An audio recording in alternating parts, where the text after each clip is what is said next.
이 세상을 살아가다 보면 원치 않는 어려움에 직면할 때가 있지요.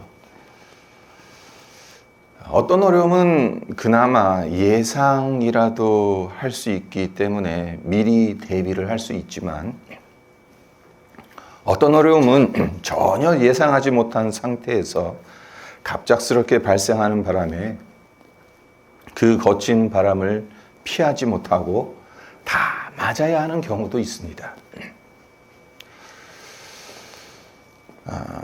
오늘 본문 말씀인 누가복음 8장 22절에서 25절을 보면 예수님의 제자들 역시 전혀 예상치 못한 어려움에 맞닥뜨리게 되어서 당황하고 두려워하는 모습을 발견하게 되죠. 예수님의 제자들이 어떤 자들입니까? 갈릴리 호수에서 잔뼈가 굵은 베테랑 어부들입니다. 매일 물고기를 잡느라 바람이 언제 어디에서 불지 훤히 꿰뚫고 있는 갈릴리 호수의 사정을 누구보다도 잘 알고 있는 자들이었어요. 웬만한 풍랑이 불어도 대수롭지 않게 여기는 사람들이었습니다. 하지만 이번 풍랑은 그들이 이제껏 경험했던 폭풍과는 차원이 달라도 한참 다른 폭풍이었나 봐요. 그래서 얼마나 당황하고 급했던지 주무시고 있는 예수님을 깨우죠. 그리고 이렇게 부르짖습니다. 24절 상반절을 보면요, 제자들이 나와 깨어 이르되 주여 주여 우리가 죽겠나이다 한데. 그러니까 이 말 안엔 지금 제자들에게 닥친 풍랑이 그들의 능력으로는 어떻게 할 수 없는 큰 풍랑이었다라는 것을 우리가 볼 수 있는 거죠. 네, 갈릴리 호수가 상당히 독특한 지형으로 되어져 있다고 하죠. 주변이 산으로 둘러싸여져 있고 수면은 해면보다 200m 낮습니다. 갈릴리 호수가 200m가 낮고 해발 아래 200m입니다. 그리고 사해는 400m입니다. 높은 산, 그리고 또 수면은 해발보다 200m 낮으니까 독특한 기상현상이 종종 발생한다고 해요. 평상시엔 잔잔한 바람이 불지만 가끔 갑작스럽게 회오리 바람이 붑니다. 이 바람은 워낙 변덕스러워서 예측할 수가 없다고 해요. 그렇기 때문에 갈릴리 바다엔 일기예보가 없다는 말까지 있다고 합니다. 제가 왜 이 말씀을 드리는가 하면 우리의 인생 역시 이와 비슷하지 않냐는 겁니다. 우리가 항해하는 인생의 바다 역시 평상시에는 아무 일 없는 것처럼 잔잔해 보이죠. 하지만 예측할 수 없는 풍랑이 갑작스럽게 불어올 때가 있습니다. 그리고 인생의 풍랑은 인생 항해가 서툰 사람에게만 찾아오는 게 아닙니다. 산전, 수전, 공중전, 수중전 다 겪은 인생의 베테랑에게도 인생의 풍랑이 찾아옵니다. 건강한 사람이 질병으로 쓰러지죠. 경제 흐름에 정통한 기업가가 사업의 실패를 겪기도 합니다. 성숙한 신앙인 역시 시험을 만나 좌절할 때가 있습니다.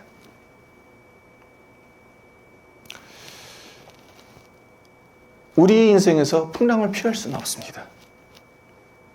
풍랑을 피해 어디로 간다 하더라도 그곳에 또 다른 풍랑이 있기 마련입니다. 중요한 건 우리가 어떻게 해야 하냐는 거죠. 우리의 마음과 눈을 어디에 고정해야 하는 겁니다. 우리는 그 답을 너무나도 잘 알고 있습니다. 예수님께 우리의 마음과 눈을 고정시켜야 한다는 것. 풍랑을 잠잠케 하실 분은 예수님밖에 안 계시다는 것을 우린 잘 알고 있습니다. 오늘 본문 말씀을 읽어보면 예수님께서 제자들 때문에 잠에서 깨시잖아요. 뭐 그리 피곤하셨는지 그렇게 풍랑이 일어도 일어나실 생각 안 하시고 잠을 곤히 주무셨는데 제자들이 와서 흔들어서 깨웁니다. 근데 이 잠에서 깨신 이후에 두 가지 놀라운 변화가 일어나는 것을 발견할 수 있습니다. 두 가지로 볼 텐데요. 첫째는 예수님께서 하신 말씀은 너무나도 단순한데도 그 말씀대로 되었다는 겁니다. 그래서 24절 하반절을 보죠. 예수께서 잠을 깨사 바람과 물결을 꾸짖으시니 이에 그쳐 잔잔하여졌더라. 예수님께서 하신 말씀은 없어요. 그냥 꾸짖으신 것밖에 없어요. 그랬더니 바람과 바다가 잔잔해졌다라고 합니다. 옛날 사람들은 바다를 무서워했습니다. 우리나라 조상들도 바다에 나가기 전에는 항상 바다의 신에게 제사를 드리잖아요. 바다에 나갔던 아버지, 아들 무사히 귀환할 수 있도록 용왕에게 제사를 드리죠. 근데 유대인들 역시 바다를 상당히 무서워했습니다. 그래서 어느 누구도 바다를 향해 명령을 하지 못합니다. 신 외에는 그 누구도 바다를 통제할 수 없다라고 생각을 했어요. 그런 바다를 향해 예수님께서 뭘 하시고 있죠? 명령하고 계십니다. 꾸짖고 계십니다. 풍랑을 향해 꾸짖으시는 거예요. 놀랍게도 그 사나운 풍랑이 예수님의 그 꾸짖음에 순종해서 순한 양처럼 잔잔해졌다는 겁니다. 보통은 바람이 그쳐도 파도는 계속 출렁거립니다. 이과 출신들이 많으니까 아시죠? 이미 전달된 에너지가 있으니까. 바람이 파도에 에너지를 전달했잖아요. 그러니까 그 에너지가 바람이 멈췄다고 해서 전달된 에너지가 다 사라지는 게 아니거든요. 그러니까 바람이 그쳐도 파도는 계속 출렁거립니다. 바람과 파도가 동시에 그치고 잔잔해지는 것은 자연적으로 거의 일어나지 않는 현상입니다. 우리 눈으로 볼 수가 없어요. 물리학적 법칙에 어긋나는 것이기 때문에. 하지만 예수님께서 명령하시니까 바람과 파도가 동시에 잔잔해졌다고 하죠. 우리의 상식으로는 불가사의하다고 볼 수밖에 없습니다. 신화같이 들리고 동화처럼 보입니다. 그러나 우리가 잊지 말아야 할 것이 있죠. 예수님이 누구십니까?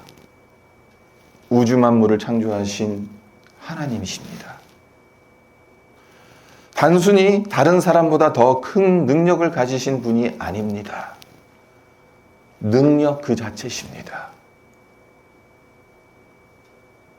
이 세상에 그 어떤 능력을 다 합친다 하더라도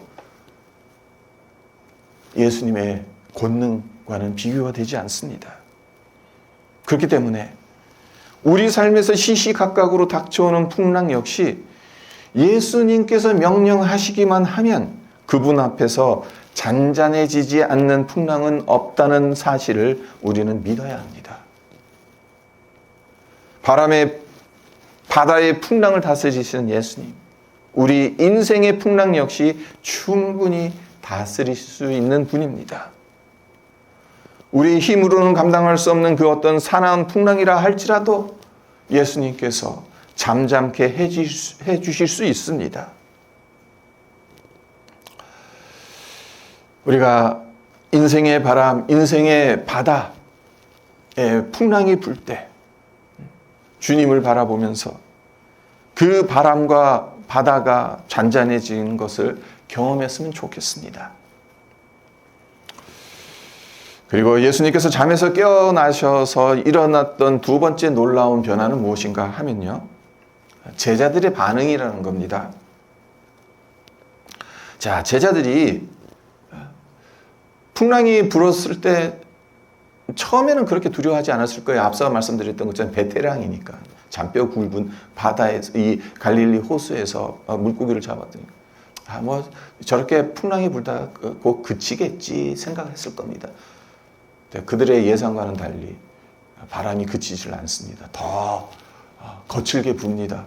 이젠 물이 점점 많이 들어오고 배가 뒤집어질 수도 있어요. 얼마나 두려웠겠습니까? 풍랑으로 인해 두려워했습니다. 공포감이 휩싸였어요. 근데 예수님께서 풍랑을 잠잠케 하시는 것을 보면서 풍랑으로 인한 두려움보다 더 큰 두려움에 휩싸이죠. 25절을 보세요.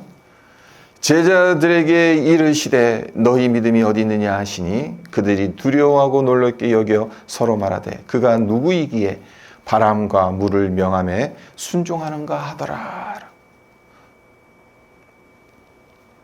풍랑이 일어났을 때보다 제자들에게 더 큰 두려움이 엄습해 온 겁니다. 그 이유가 무엇이겠습니까? 자, 제자들이 어떤 심정으로 예수님께 부르짖었을지를 한번 머릿속으로 그려보세요. 예수님이 만유의 주제이신 것을 알고 부르짖었겠습니까? 그렇지 않습니다. 문맥상으로 보면 그들은 그런 이유로 예수님께 부르짖은 게 아닙니다. 만약 제자들이 예수님께서 풍랑을 다스리시는 만유의 주인이라는 사실을 믿고 있었다면 풍랑이 불어도 두려워하지 않았을 겁니다. 왜 그렇습니까? 예수님께서 어련히 알아서 풍랑을 멈추게 해주실 테니까요. 풍랑을 잔잔케 해주실 만유의 주제이신 것을 믿으니까요. 그리고 예수님께서 풍랑을 잠잠케 하시는 것을 보며 더 큰 두려움에 휩싸일 이유 역시 없습니다. 그렇게 하시는 것이 당연하니까요. 그거 가지고 놀랄 일이 아니까요. 예수님이니까. 예수님이 풍랑을 잠잠케 하시는 것은 하나님의 아들로 당연히 하시는 거다. 그러니까 두려워할 필요가 없죠. 결국 제자들은 지금 닥친 상황이 예수님께서 일어나 힘을 보태셔서 배 안에 들어온 물을 퍼내도 살지 죽을지 모르는 상황인데 예수님은 어떻게 한가하게 주무실 수 있냐 생각해서 예수님을 깨웠고 부르짖었다라고 보는 게 타당합니다. 그러니까 예수님을 하나님의 아들로 생각해서 예수님을 깨워서 예수님께서 어떻게 하시면 이 풍랑이 잠잠해질 거라고 생각해서 깨운 게 아니라 예수님이라도 일어나서 빨리 물을 퍼셔야 된다라고 깨웠던 거예요. 그렇게 볼 수 있는 거죠. 그런 그들이 예수님께서 바람과 이 물을 잠잠케 하시는 것을 두 눈으로 직접 보게 된 거죠. 그러니까 무서운 거예요. 두려운 거예요. 풍랑이 몰아쳤을 때보다 더 큰 두려움이 엄습해 온 겁니다. 그래서 이런 말을 하는 겁니다. 그가 누구이기에 바람과 물을 명함에 순종하는가 하더라라는 이 말을 한 겁니다. 이런 걸 보면 인생의 풍랑을 잠잠케 하시는 능력의 주님을 직접 만나는 것이 참 중요하다는 생각을 해봅니다. 머릿속으로만 그려보는 예수님이 아니라 삶의 풍랑이 일었을 때 그 풍랑을 잠잠케 하시는 주님을 직접 경험한 신앙의 그 체험이 있다는 것은 우리에게 얼마나 소중한 자산인지 모른다는 생각을 해봐요. 오늘 본문 말씀을 묵상하면서 흥미로운 점 하나를 발견했습니다. 자, 성도 여러분, 풍랑과 예수님 사이에 어떤 공통점이 있는 것처럼 보입니까? 풍랑과 예수님. 전혀 없어 보이죠. 무슨 연관관계가 있어요. 무슨 공통점이 있겠습니까? 하지만 이 둘 사이에는 한 가지 공통점이 있어요. 그것이 무엇인가 하면 우리 인간의 힘으로는 통제할 수 없다는 겁니다. 엊그제 헐린이라는 초강력 허리케인이 미국 남동부 지역을 강타해서 현재까지 최소 64명이 사망하고 450만 가구가 정전되는 등 피해가 속출했다는 뉴스를 들었습니다.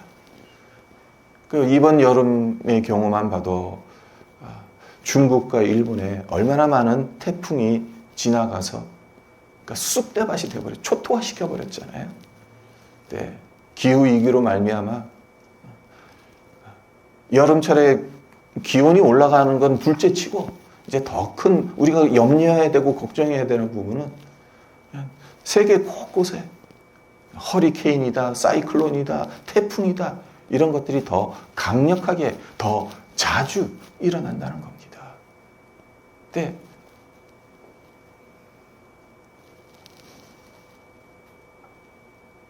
지구상에서 최강국인 그리고 과학기술이 가장 발달한 미국이에요.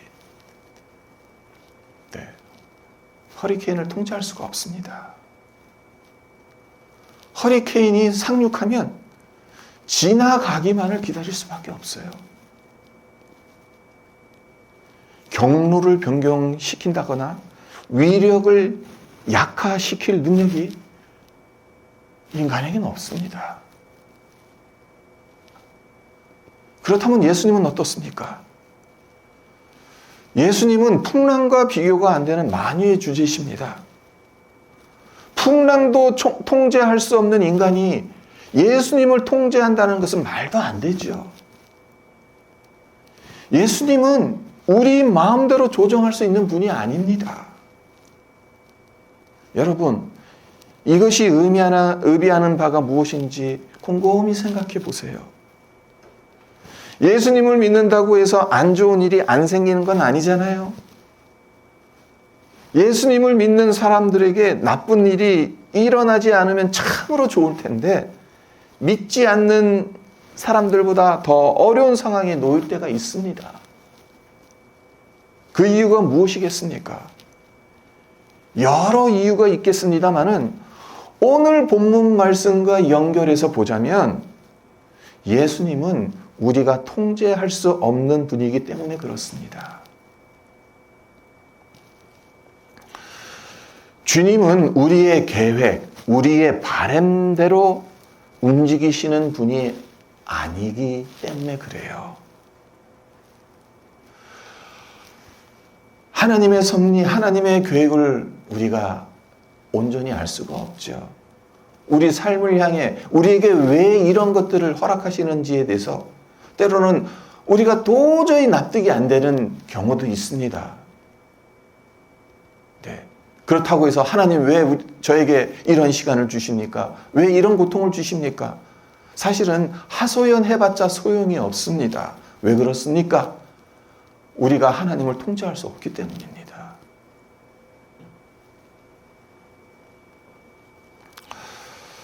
풍랑이나 예수님이나 둘 다 우리가 통제할 수 있는 존재가 아니라는 것. 자, 그렇다면 풍랑과 예수님의 공통점이 통제할 수 없다는 것이라면 다른 점은 무엇이겠습니까? 다른 점이 있어요. 상당히 중요한 차이점이 있습니다. 가장 큰 것 하나만 말씀드리자면 풍랑은 우리에게 관심을 두지 않아요.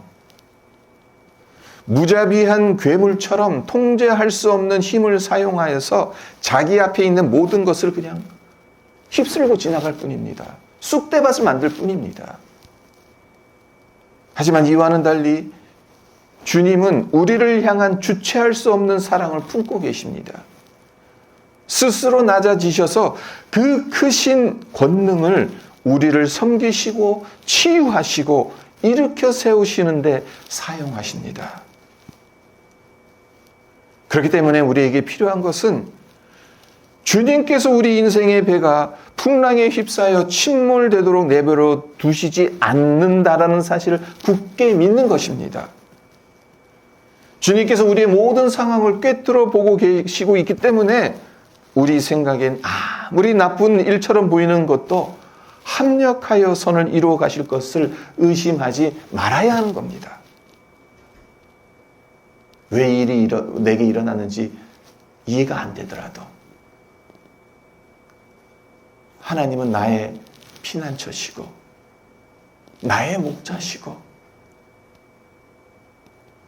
나를 해코지 하시는 분이 아니라 나를 축복하시는 분이라는, 그래서 합력하여 선을 이루어 가신다는 것을 우리는 굳게 붙들어야 하는 거죠. 한 가지만 더 살펴보고 말씀을 맺겠습니다. 자, 오늘 본문에 나오는 사건, 구약의 어느 사건과 매우 비슷하지 않습니까? 요나가 하나님의 명령에 따라 니느웨로 가지 않고 정반대 방향인 다시스로 배를 타고 도망갔을 때 큰 풍랑을 만난 사건과 많이 닮아 있죠. 먼저 예수님과 요나 둘 다 배 안에 있었어요. 그리고 풍랑으로 인해 배가 가라앉기 일보 직전이었습니다. 또 흥미롭게도 예수님과 요나 모두 다 배 안에서 훌훌 잠을 자고 있었어요. 네, 제자들과 선원들이 예수님과 요나를 깨웠죠. 여기까지는 평행 이론처럼 보일 정도로 아주 비슷합니다만은 두 사건 사이엔 분명한 차이점이 존재합니다. 자, 요나의 경우는 선원들이 이 재앙이 누구 때문에 일어났는지 알아보기 위해 제비를 뽑았습니다. 네. 누가 제비에 뽑혔죠? 요나가 뽑혔어요. 그래서 이 선원들이 요나에게 자초지종을 묻습니다. 그래서 요나가 여호와의 낯을 피해 도망갔기 때문에 이런 일이 일어났다라는 대답을 합니다. 그러자 선원들이 요나에게 이런 질문을 합니다. 너를 어떻게 해야 바다가 잔잔해지겠느냐? 이에 대한 요나의 대답이 요나서 1장 12절에 나오는데 제가 읽어드리겠습니다. 그가 대답하되 나를 들어 바다에 던지라. 그리하면 바다가 너희를 위하여 잔잔하리라. 너희가 이 큰 폭풍을 만난 것은 나 때문인 줄을 내가 아노라 하니라. 이 큰 폭풍의 원인이 나 때문이니 나를 바다에 던지면 바다가 잔잔해질 것이다. 요나가 말했어요. 선원들은 차마 그를 바다에 던지지 못하죠. 어떻게 살아있는 사람을 바다에 집어 던집니까? 그것도 파도가 큰 파도가 지금 넘쳐되고 있는데 들어가면 그냥 죽는데, 그 대신 힘써 노를 저어서 배를 육지로 돌리고자 했어요. 모든 노력을 기울였어요. 하지만 폭풍이 잦아들 기색이 보이지 않습니다. 더 심해집니다. 결국엔 요나 말대로 그를 들어 바다에 던져요. 그랬더니 정말 요나가 말한 대로 폭풍이 멈추는 겁니다. 바다가 잔잔해진 거예요. 그러니까 요나 한 사람의 희생으로 말미암아 그 배 안에 있었던 모든 사람들이 살아났던 거죠. 예수님은 어떻습니까? 마태복음 12장 41절을 보면 예수님께서 이런 말씀을 하셨습니다. 요나보다 더 큰 이가 여기 있느니라. 당신 자신을 가리켜서 요나보다 더 큰 사람이다 라는 말씀을 하셨어요. 이 말씀 안에 담긴 의미가 무엇이겠습니까? 예수님은 죄악으로 가득 찬 우리 인생의 바다를 잠잠케 하시기 위해 십자가에 당신의 몸을 내던지셨습니다. 죄악의 바다를 향해 잠잠하라, 고요하라 라고 명령만 하셔도 될 분이 당신의 생명을 직접 내어주심으로 그 바다를 장장케 만들어 주신 겁니다. 그렇습니다. 요나는 배에 있는 사람들만 구할 수 있었지만 예수님은 인류 전체를 구원하신 분입니다. 지금 배 안에서 곤히 주무시고 있던 예수님은 그런 분인 거예요. 네, 그런 분이 제자들에게 이렇게 물으시죠. 이렇게 꾸짖으십니다. 25절 상반절을 한 번 더 보죠. 너희 믿음이 어디 있느냐. 그러니까 오늘 이 본문 말씀을 보면 예수님은 꾸짖으시다가 마세요. 풍랑에게도 꾸짖으시고 제자들도 꾸짖으시고. 이 꾸짖음에 예수님의 답답함이 읽혀지지 않습니까? 제자들은 예수님과 동고동락했던 자들입니다. 예수님께서 병든 자들을 고치시고 귀신을 쫓아내시는 것을 수도 없이 보아왔던 자들이죠. 천국 복음을 전하실 때마다 그 말씀의 강력함을 가장 가까이서 경험했던 자들입니다. 그런 그들이 큰 풍랑 앞에서 예수님이 누구이신지를 새까맣게 잊어버린 채 두려움에 떨고 있으니 예수님의 심정이 오죽 답답하셨겠습니까?